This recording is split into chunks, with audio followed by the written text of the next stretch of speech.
First and foremost, I think growing up I never thought about being a coach. Okay. Living up to certain expectations is a huge thing, and the only thing we have is what we did in the past. We always tell our girls you leave a sort of a legacy. Joe never thought he would be a head coach. However, while at George Washington University, he's fit into the role well. He's led the Lady Colonials to the Atlantic Tournament 5 times and an NCAA title berth. He's also coached and trained the Olympic national team.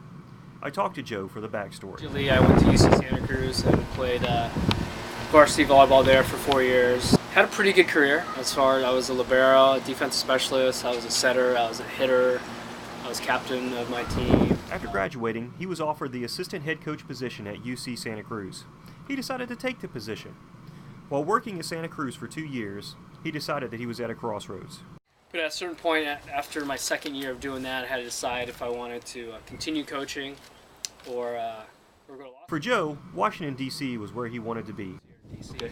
In the summer of '95, I visited D.C.